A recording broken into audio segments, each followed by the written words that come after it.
Late-night shooting in a shopping center parking lot. A woman is killed, and days later, the shooter is still on the run.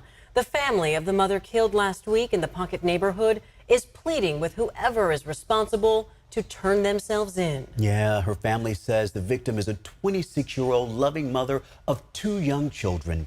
ABC 10's Roxanne Elias has their emotional plea for help. February 14th, 2024. Valentine's Day, a night when couples across America were sharing romantic dinners, exchanging gifts, and celebrating love. But in Sacramento, California, this day of hearts and flowers would end in bloodshed. At 11:30 p.m., while most people were winding down from their Valentine's celebrations, 26-year-old Chasity Sparkman pulled into the parking lot of Lake Crest Village Shopping Center.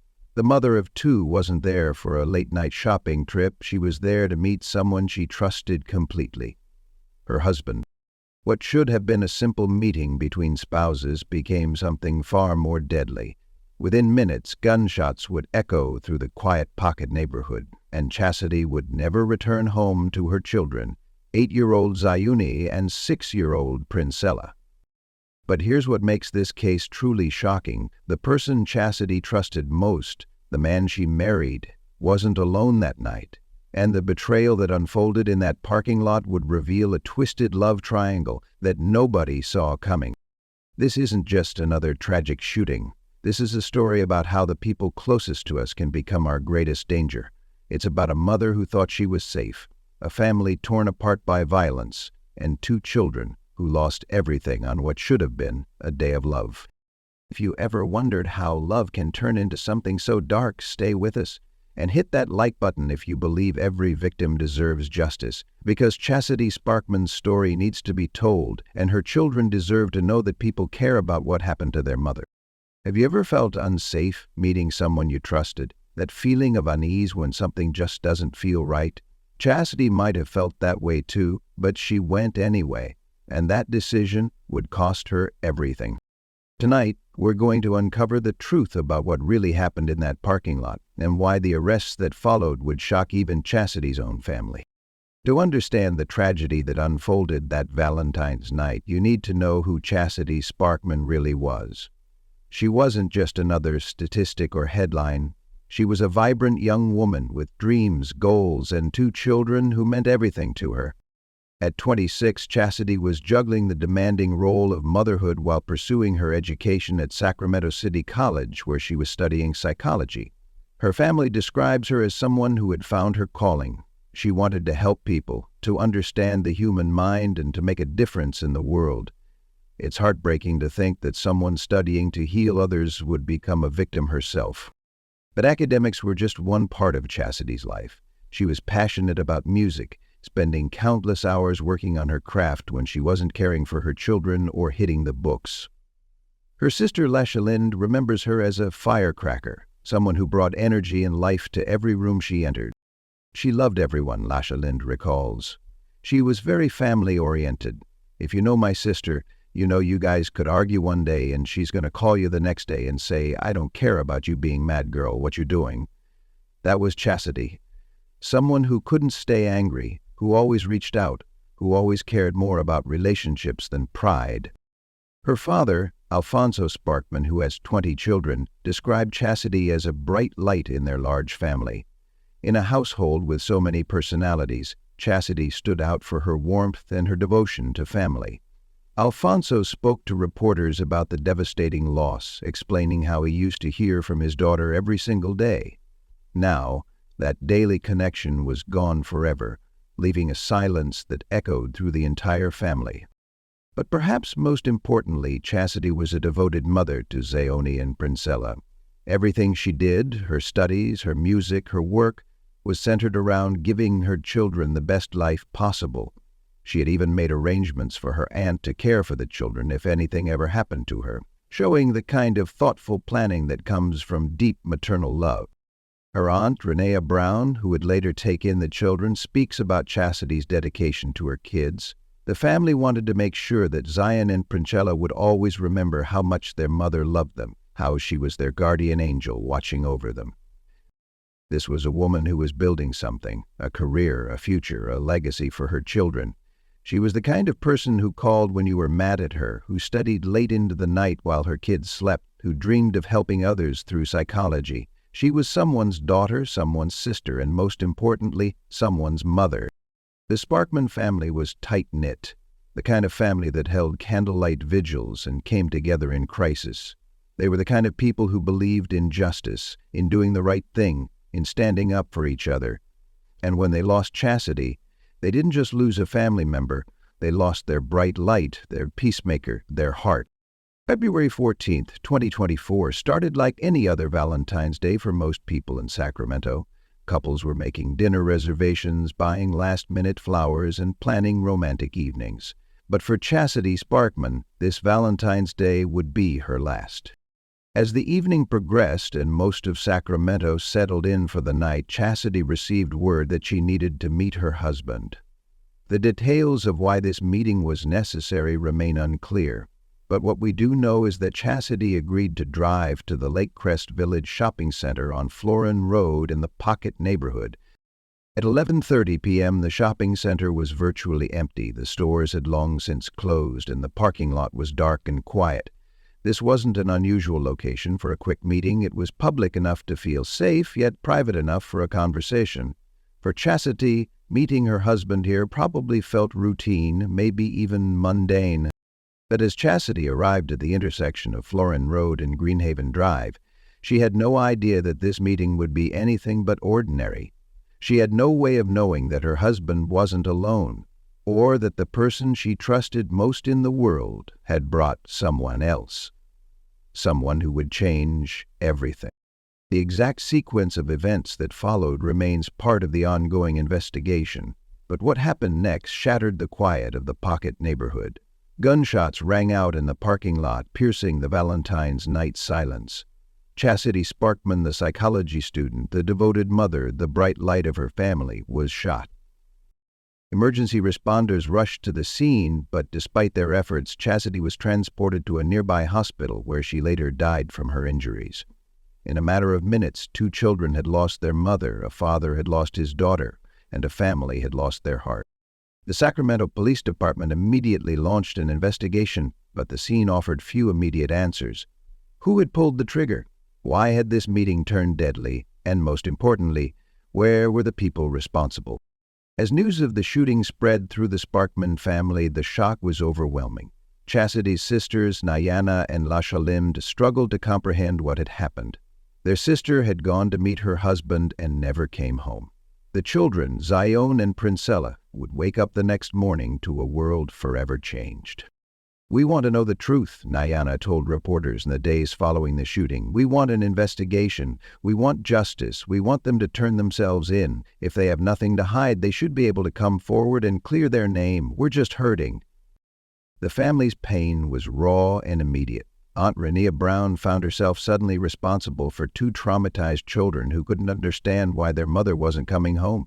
The mood swings, the confusion, the grief. It was all too much for young minds to process. But perhaps the most haunting aspect of that night was the timing. Valentine's Day, a day meant for love and celebration, had become the anniversary of the worst day in the Sparkman family's life. Every February 14th from now on would be a reminder of what they lost, of the phone call that changed everything, of the moment their world fell apart. In the immediate aftermath of Chastity's murder, the Sacramento Police Department found themselves with a complex case and very few leads. The shooting had occurred in a relatively isolated parking lot late at night, with minimal witnesses and no obvious suspects in custody. For the Sparkman family, this meant agonizing days of waiting, wondering if justice would ever come. The police were tight-lipped about the investigation, refusing to confirm even basic details that the family believed to be true. When reporters asked if Chasity had indeed been meeting with her husband that night, law enforcement would only say they were actively looking for any suspects and didn't want to compromise the investigation. This silence was torture for Chastity's family. They knew their sister and daughter had gone to meet her husband, but without official confirmation or arrests, they were left in a painful limbo. Days turned into weeks with no public updates, no arrests, and no answers. The family refused to stay silent. They organized a candlelight vigil at the very shopping center where Chasity had been killed, gathering in the Pocket neighborhood to honor her memory and demand justice. Friends, family members, and community supporters came together, holding candles and sharing memories of the woman they had lost. "She was such a light," Lashalane said during one of many family interviews. "She didn't deserve to die the way she died. She didn't deserve it." The family's public pleas became more urgent as time passed. They begged anyone with information to come forward, emphasizing that someone somewhere had to know something that could help solve the case. The emotional toll on the family was devastating. Chastity's children, Zion and Princella, were struggling with mood swings and trauma that their aunt, Renea Brown, was trying to manage while dealing with her own grief. "We're not okay," Lashalane admitted to reporters. "We're trying to be, but we're not okay." A GoFundMe was established to help support the children's future as the family grappled with the sudden financial burden of raising two kids who had lost their primary caregiver. The community response was immediate and heartfelt, with donations pouring in from people who had never met Chasity but were moved by her story. But money couldn't fill the void left by Chastity's absence. Her father, Alfonso, who had spoken to his daughter every single day, was left with a silence that felt unbearable. The family's anger, sadness, fear, and confusion were all mixed together in a painful cocktail of emotions that seemed impossible to process. This is why we tell these stories, to ensure victims like Chasity are never forgotten. Comment below what state or country you're watching from, and let's build a community that demands justice. Because when families like the Sparkmans are left waiting for answers, they need to know that people around the world are paying attention, that their loved one's life matters. What would you do if this happened to someone you loved? How long would you wait for justice? The Sparkman family was about to find out that their wait was almost over, but the truth they would learn would be more shocking than anything they could have imagined. March 12, 2024. Nearly a month had passed since Chastity's murder, and the Sparkman family was preparing for one of the most difficult days of their lives, Chastity's funeral. They were gathering to say their final goodbyes, to celebrate her life and to lay their beloved daughter, sister, and mother to rest. But as family members were getting ready for the service, federal law enforcement officers were making moves that would change everything. Over 2,400 miles away in New York City, the FBI was closing in on two suspects who had been evading capture since Valentine's Day. The arrests happened with swift precision. Isaiah James and Ayanna Burgos, both 25 years old and residents of Sacramento, were taken into custody by federal agents. The timing was both a blessing and a curse for the Sparkman family. Justice was finally within reach, but the news came on the very day they were burying Chasity. Vanessa Renee Adams, Chastity's cousin, later spoke about the moment they received the call. "We never knew whether the police department was working on it or doing anything, but I'm definitely thankful to the investigators who worked on it," she said. The family had begun to wonder if the case would ever be solved, if the people responsible would ever face consequences. But the most devastating revelation was yet to come. As details about the suspects emerged, the family learned the shocking truth about who had been arrested. Isaiah James wasn't just any suspect. He was Chastity's husband. The man she had trusted enough to meet in that parking lot, the father figure in her children's lives, was now facing homicide charges for her murder.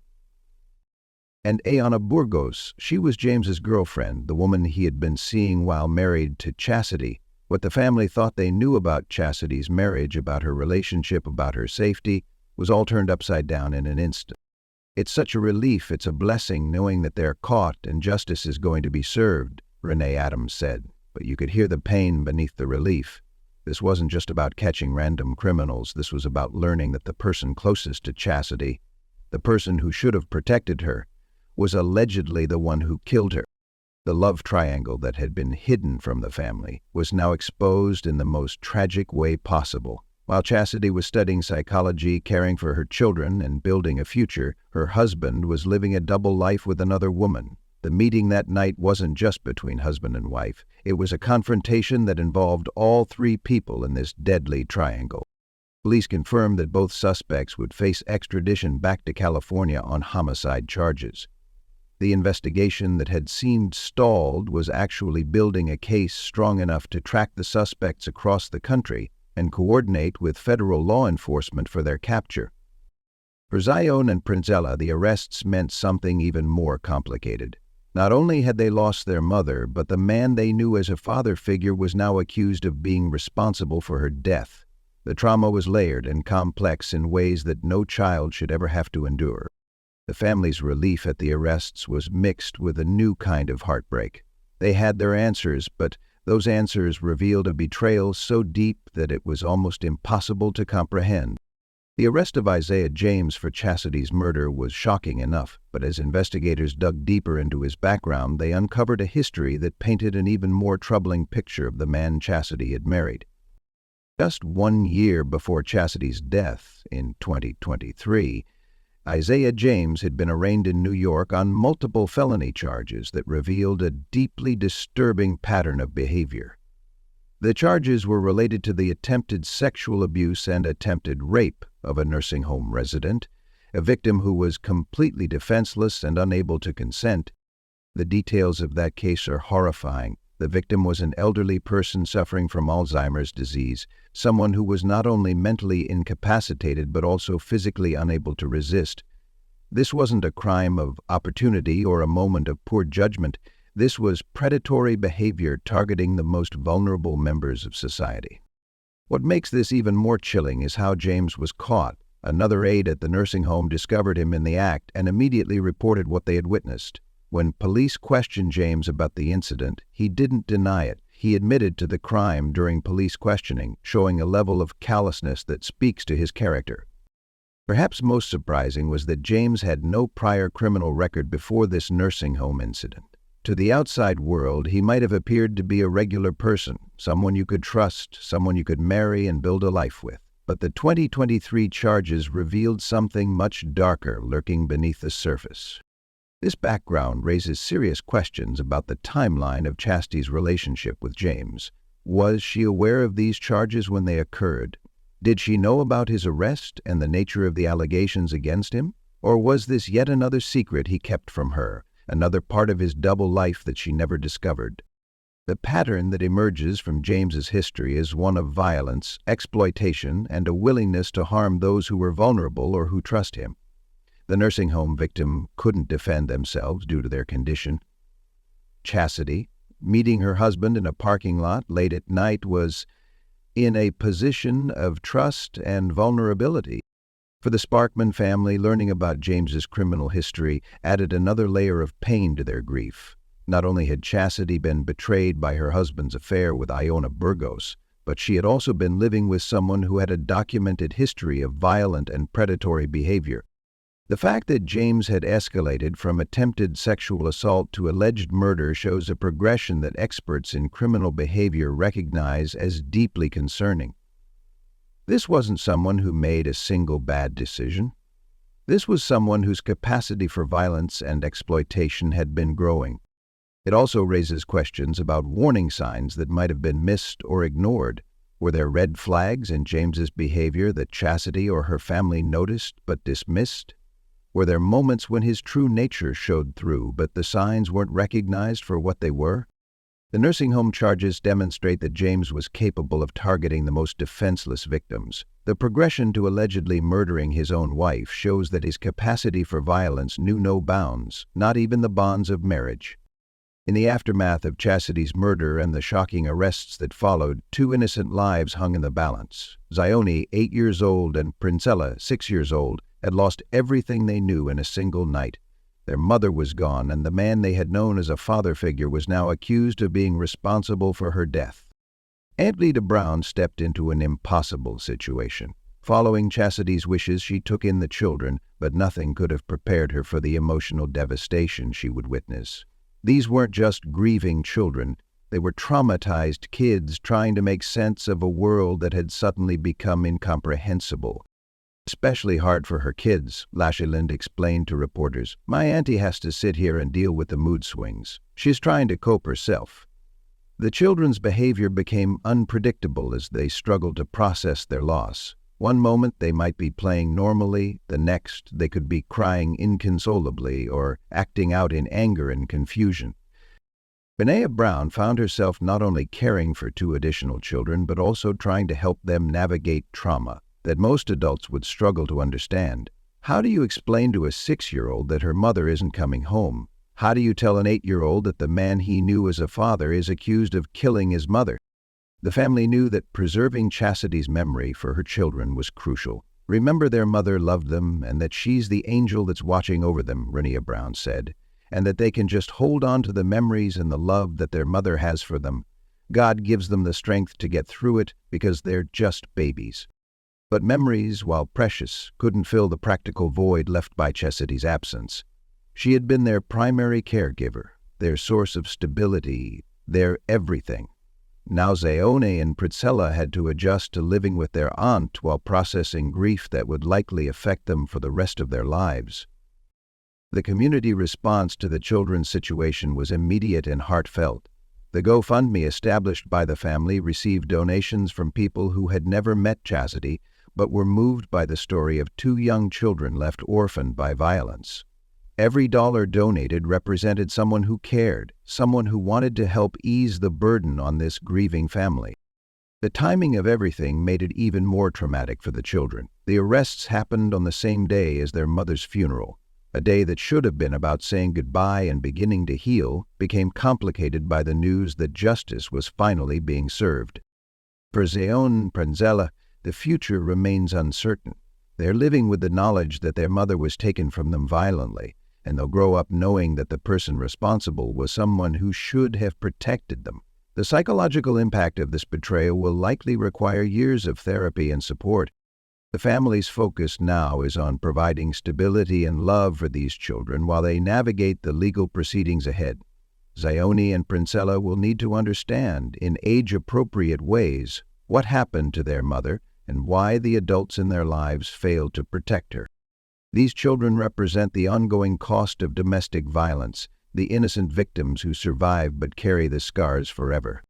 Chasity Sparkman's murder isn't just a tragic story. It's a stark reminder of the deadly reality of intimate partner violence that affects millions of people every year. Her death highlights critical lessons that could potentially save lives if we're willing to listen and learn. The most devastating aspect of Chastity's case is how it demonstrates that intimate partner violence can escalate to murder without obvious warning signs. Chastity was pursuing her education, caring for her children, and living what appeared to be a normal life. To the outside world, her marriage might have seemed stable, but behind closed doors, her husband was living a double life that would ultimately cost Chastity everything. Intimate partner violence includes physical violence, sexual violence, stalking, and psychological aggression by a current or former partner. What makes it particularly dangerous is that it often happens gradually, with abusers slowly isolating their victims and escalating their control over time.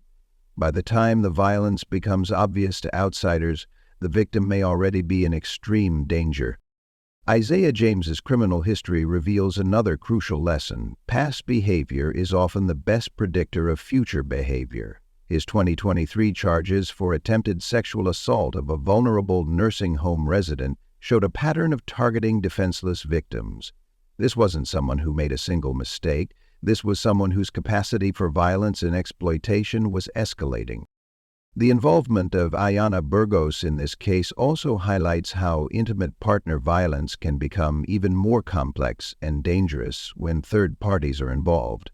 Love triangles and affairs can create volatile situations where emotions run high and rational thinking disappears. When someone is already prone to violence, adding jealousy and betrayal to the mix can create a deadly combination. For families like the Sparkmans, this tragedy underscores the importance of staying connected and paying attention to subtle changes in behavior. Chastity's family was close-knit, but they still didn't see this coming. Sometimes the people we trust most are the ones capable of causing the greatest harm. The impact on children cannot be overstated. Zione and Princella will carry the trauma of their mother's murder for the rest of their lives. They'll need ongoing support, therapy, and a strong family network to help them process what happened and build healthy relationships in the future. The ripple effects of intimate partner violence extend far beyond the immediate victim. This case also demonstrates the importance of community support for survivors and victims' families. The GoFundMe for Chasity's children, the candlelight vigil, and the ongoing support from neighbors and strangers all show how communities can rally around those affected by violence. Perhaps most importantly, Chasity's story reminds us that intimate partner violence can happen to anyone. She was educated, had a strong family support system, and was working toward her goals. Violence doesn't discriminate based on education, income, or family background. If you or someone you know is in a dangerous relationship, there are resources available. The National Domestic Violence Hotline provides 24/7 support and can help create safety plans for those trying to leave abusive situations. Sometimes the most dangerous time for a victim is when they're trying to leave, which makes professional support crucial. Chastity's legacy should be one of awareness, prevention, and protection for other potential victims. As Isaiah James and Ayanna Burgos await extradition from New York to face homicide charges in California, the Sparkman family continues their fight for justice. The arrests were just the beginning of what will likely be a long legal process. But for Chastity's loved ones, seeing her alleged killers in custody represents hope that accountability is finally within reach. The family's message throughout this ordeal has remained consistent and powerful. Do the right thing. That's all we want, is to do the right thing, so we have our closure. She deserves that.